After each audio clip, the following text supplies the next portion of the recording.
పేతురు 2:22 చాలా లేఖనాలు ఉన్నాయి, కానీ ఇప్పుడు వాటిని నేను చెప్పాలని అనుకుంటలేను, సమయం లేదు కాబట్టి. 1 పేతురు 2:22.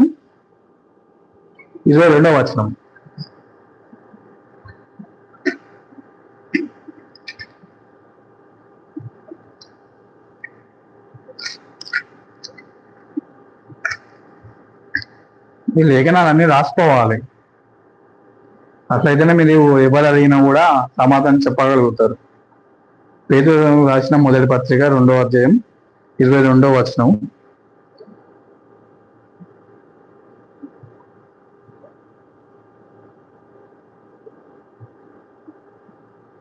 ఇక్కడ పాపం గురించి, అయితే పాపం అనగా ఏంటి అనేది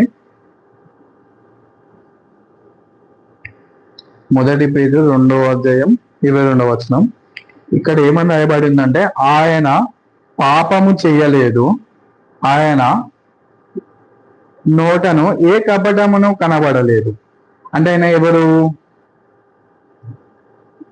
పాపము చెయ్యని వాడు ఎవరు? యేసుక్రీస్తు గురించి మాట్లాడుతున్నాడు ఇక్కడ పేతురు. ఆయనలో పాపము లేదు. అదే విధంగా రోమీయులకు రాసిన పత్రిక 5వ అధ్యాయం, రోమీయులకు రాసిన పత్రిక 5వ అధ్యాయం 12వ వచనం. పాపము ఇట్లుండగా ఒక మనిషిని ద్వారా పాపం ద్వారా మరణమును లోకము ఎలాగో ప్రవేశించను, అలాగనే మనుషులందరూ పాపం చేసినందున మరణము అందరికీ సంప్రాప్తి మాయను.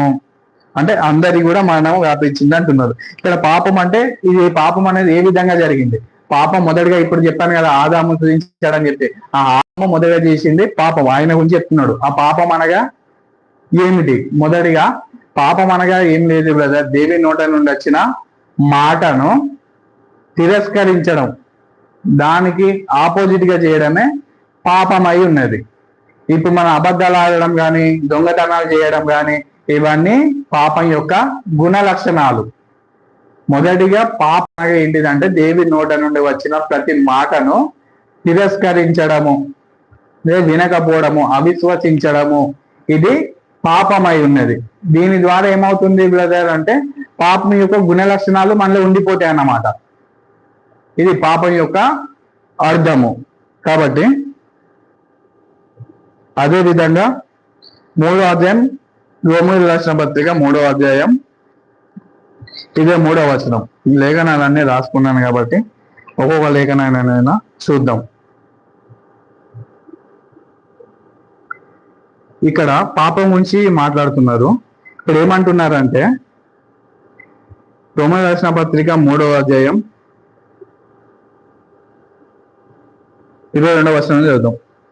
అది యేసుక్రీస్తు నందలి విశ్వాస మూలమైనదై నమ్మవారందరి కలుగు దేవి నీతి అయి ఉన్నది. సో 23వ వచనం చూద్దాం. ఏ భేదమును లేదు. అంటే మనుషులకి ఇట్లా వాడు యూదుడని లేదు, ఇతడు ముస్లిం అని లేదు, క్రైస్తవుడని ఇట్లా ఏ భేదము లేదు. అందరూ పాపము చేసి దేవుడు అనుగ్రహించి మహిమను పొందలేక పోవుచున్నారు. అంటే ప్రతి ఒక్కరు కూడా దేవుని మాట వినడం లేదు, అదే పాపమై ఉన్నది.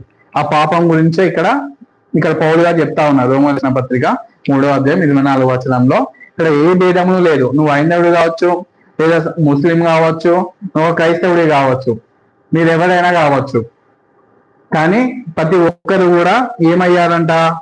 పాపము చేసి దేవుడు అనుగ్రహించి మహిమను పొందలేకపోతున్నారు. అది మెయిన్ ఉద్దేశం. ఇదే మెయిన్ ఉద్దేశమై ఉన్నది. అదే విధంగా ఇంకో లేఖనం చూద్దాం. రోమీయులకు రాసిన పత్రిక 6వ అధ్యాయం 23వ వచనం. రోమీయులకు రాసిన పత్రిక 6వ అధ్యాయం 23వ వచనం. ఇందులో మనకి ఏమని ఉందంటే, ఎలా అనగా పాపము వలన వచ్చు జీతము మరణము, అయితే దేవుని కృపావరము మన ప్రభు అయిన తీసేసినందు నిత్య జీవము. ఎలా అనగా పాపం వలన వచ్చు జీతము మరణమై ఉన్నది. ఏమై ఉన్నది? పాపము. ఇది పాపం వల్ల వచ్చే జీతము మరణమై ఉన్నది. అయితే దాని వలన ఏం జరుగుతుంది బ్రదర్?